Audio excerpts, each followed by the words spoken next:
Hello. It is Sunday, November 24th, and it's time for another weekly wrap up. So, we're talking about what I watched, what I read, what I have received, and what I'm getting rid of. So, first up, what I've watched and read. First up, I did watch the movie The Sisterhood of the Traveling Pants, which came out in 2005.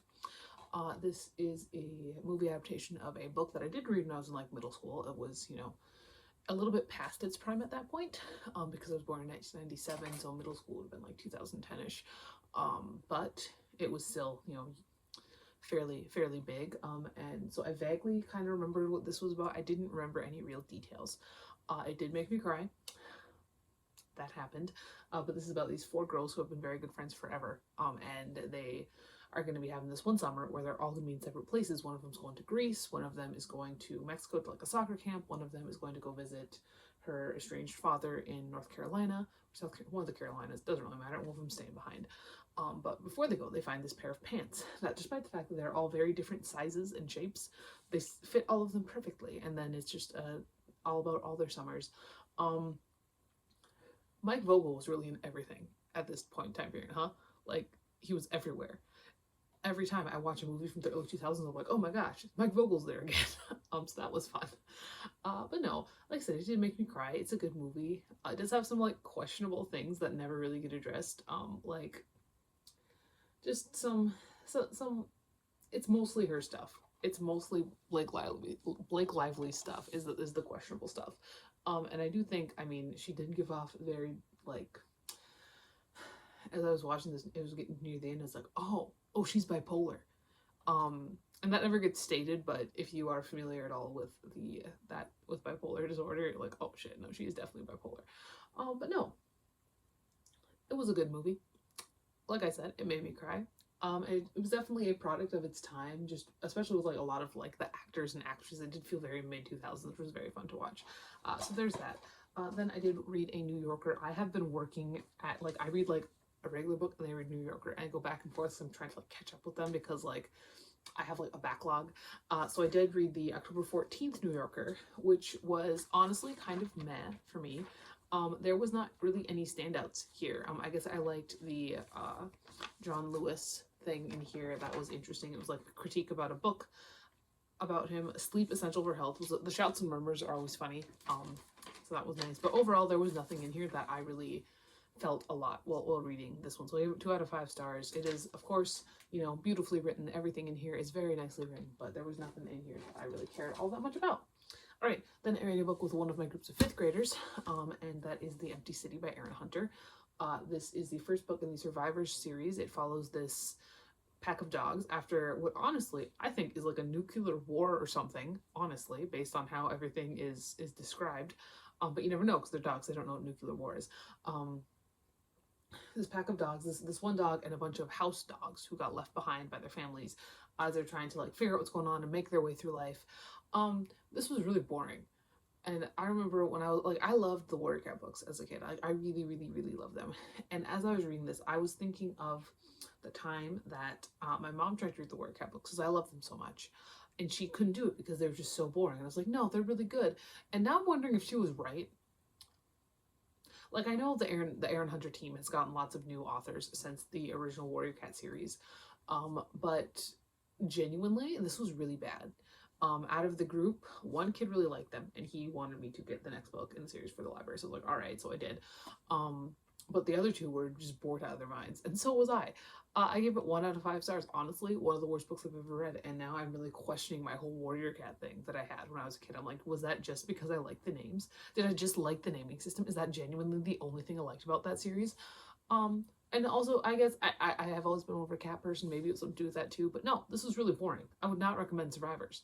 But I remember like the bear stuff too. I don't even know. Survivors is bad. Then I read The Running Man by Stephen King. This is a reread. This is a fun like movie cover with Arnold Schwarzenegger on, which is really fun. But The Running Man is a dystopian book that takes place in 2025. It takes place in 2025, and I am a month older than the main character because he was born in August of 1997. But basically, in this future timeline, there are these game shows that you can go on. They're very like bad for your health, but they get you a lot of money, and nobody has any money. Think like it's like the Beast Games. Basically, it's like if Mr. That's what it is. But our main character, he ends up his daughter's sick with like pneumonia, so it's something completely treatable if he had any money. And he ends up going on to the network to apply for these games, and he ends up getting on the Running Man, which has the biggest payout, but the guy always dies. So basically, the Running Man is you get a little bit of a head start, and then every hour you stay alive, you get money. And if you make it the full 30 days, you're free and clear. You get like $1 billion. Nobody's ever made it the full 30 days. And so we do follow him running, and we follow as really an exploration of the society and an exploration of how we kind of got here and who is trying to like save it, and how the people who aren't being bogged down from the society don't really see just all the damage that's being done to the people at the bottom. And it's very good. I really do enjoy The Running Man. I think that the fact that when I first read this book, I read it in conjunction with The Long Walk in the Bachman books. It really kind of dragged it down for me. Like, I was like, yeah, this is good, but like, where's The Long Walk, you know? I do like the theory that The Running Man and The Long Walk take place in the same universe. I do like that theory. I think it's kind of fun. But no, it was a very fun time. It was a very good reread. I gave it 5 out of 5 stars. I had a lot of fun with it. So that was a good time.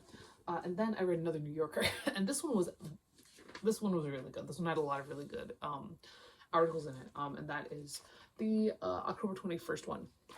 So in this one, the ones that I really enjoyed, I really liked the personal history, the prison diaries of Alexei Navalny, who I'm assuming is on the cover. I'm assuming, I don't know entirely if that is true, but I think that might be a depiction of him on the cover, because this is what he looked like.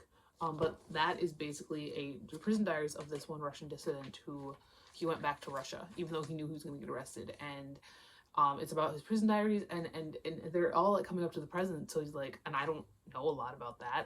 I honestly am not. One of the reasons I got the New Yorker is because I kind of want to actually be kind of up to date on news and stuff.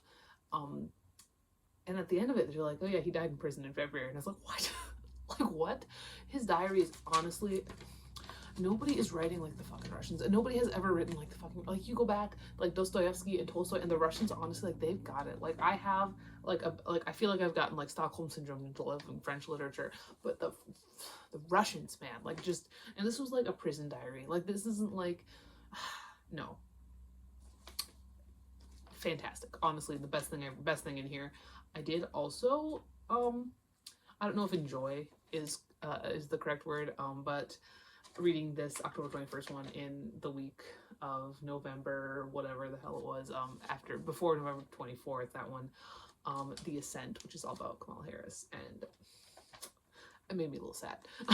It really did. What else was in here that I really liked? The Pecking Order, which was about people, scientists trying to figure out if birds actually have language. And the reason why that was so interesting to me is because I very recently read a book, The Study of Animal Languages, or whatever it was called, which was mostly about this man's relationship failing. But his wife in this book is trying to figure out the exact same thing. So I thought it was kind of fun. That was kind of fun to me to read that so soon after reading that.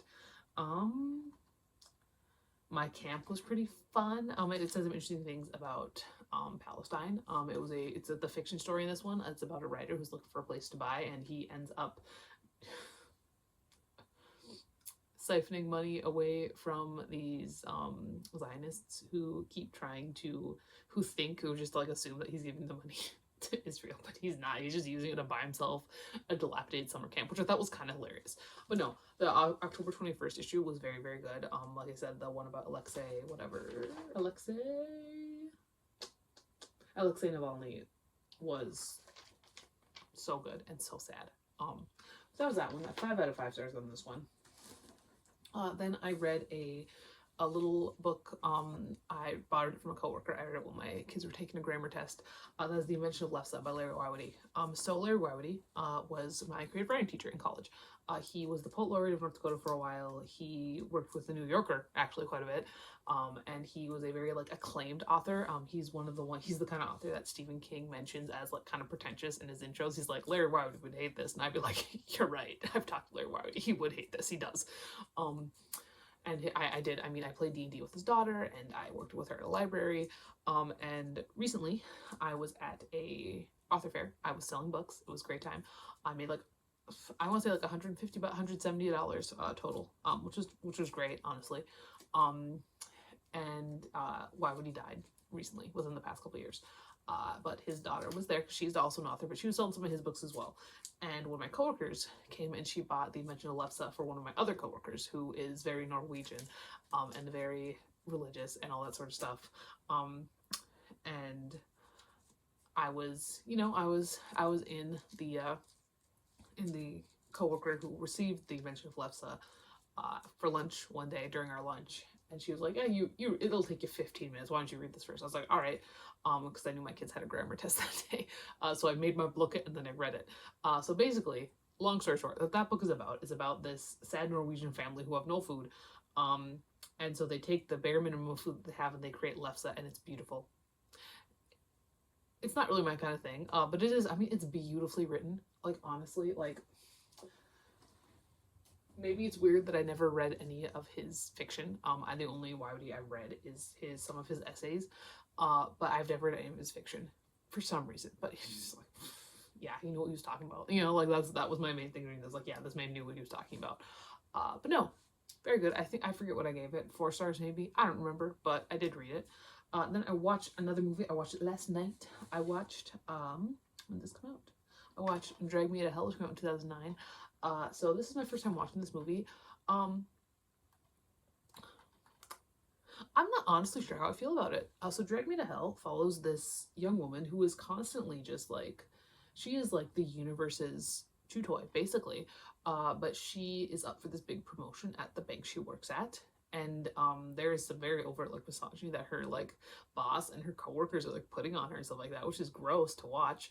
But so she needs to show them that she can make these tough decisions. So she denies a 3rd extension on a mortgage loan to this old gypsy woman. And so she gets a curse put on her. And it's really gross. This is a PG-13 horror movie. And it's really gross, honestly. Like, I think because they went more for the gross out route than like the bloody route. This is also Sam Raimi. They went gross out more than bloody. And that kind of allowed them to be PG-13. Also, Justin Long's here and he doesn't die. That might be a spoiler, but congratulations, Justin Long. This is the first horror movie I've watched that has Justin Long in it where he hasn't died or been irrevocably damaged by the end. I'm looking at you, Tusk. And so she's trying to like get this curse taken off of her before she gets dragged into hell. And like, it was, I don't know, like it was a mean movie. It was very mean. Like, it was like, I don't know. And like, I really couldn't stand anybody in this movie, anybody at all. The main character did have a very distinct attitude, which I kind of liked. I like that she had a distinct attitude, but I don't know how I feel about this. I mean, it's kind of a horror classic, more of a modern classic, like this was 2009, but it's one that people lift up a lot, so I'm glad I watched it. But I don't know, it wasn't one that I watched. I was like, yes, this is amazing, my favorite thing ever. It was just kind of fine, but I did watch it. And then I did also read, I finished up last night, Nightshade by John Saul. This felt a lot like Stuff for the Children, I'm not gonna lie. So Nightshade, we follow this family, and we've got this woman and her son, and her husband, who is not her son's father, but her son's stepfather, and her mother, who's an old woman at this point, is really going downhill with Alzheimer's. So one day when her mother accidentally almost burns her entire house down, this woman's like, okay, we got to bring her into the house. And this does cause some issues with the marriage because dad was like, we got to just put her in a home. Like, she is a danger to herself and others. And mom's like, no, she's my mom. I can't do that. And the son is like 15. He's in football. He's doing pretty well. He's your general John Saul type for like our male main character, where he's athletic. He's generally not like a big muscly guy, but he's like smaller and very athletic. They always play football. And then when the mom moves in, she decides to bring in the entirely preserved bedroom of the mother's former like older sister who died and is gone. And one of the aspects of the Alzheimer's is that this old woman does think that her older daughter is still alive and is coming back one day. And then it just goes batshit. Honestly, like, it was a pretty slow the first little bit, but I didn't see the twist coming. I honestly didn't. And it did have a lot, like, John Saul always does these little things, you know, like, I do not know what it is with him and the sexual abuse stuff. I genuinely do not know. Like, it happens all the time. Like, I think every single John Saul book I've read, I remember I read Perfect Nightmares earlier this year, and it happened there too. I don't know what it is. Like, it's just weird, at this point, because it just happens so often. But no, I did think it was interesting, and like I said, it didn't give me Suffer the Children vibes. There was even like a pit. There was a pit. I'm like, are you telling me this isn't Suffer the Children? So it's like, come on. But no, I did enjoy reading it. It is very John Saul. Like I said, it's very, very John Saul. But that's not necessarily a bad thing. Sometimes you just want something fun. I think that my first John Saul novel was Creature, and that remains my favorite one just because it was before I became so used to the conventions of his prose. But I did read it. What did I give it? 4 stars? 3.75 stars. It was fine. So this is then what I watched and read. What I received. I did get 2 New Yorkers this week. I got the November 18th one, which is sure to be a doozy, and then the November 25th one. I did also get a couple of books. I got The Death of Mrs. Westaway by Ruth Ware. I read The Woman in Cabin 10. I really liked it. That was a while ago at this point. It was years ago at this point, but I figured I would pick this up. And I did also get Lost Illusions by Balzac, because again, I'm trying to worm my way into French literature that isn't just Hugo and Zola. So what I'm getting rid of from this stack here, I am going to get rid of both The Running Man and Nightshade, just because I don't feel the need to keep mass market paperback horrors around unless they're like Ketchum or Layman, you know. So we're getting rid of both of these. I'm very sad that I did just I did just like post on eBay a whole lot of horror, but I guess these will wait for the next one when I have enough. But that is what I read. That's what I received. That's what I'm getting rid of. I'll talk to you later, and goodbye.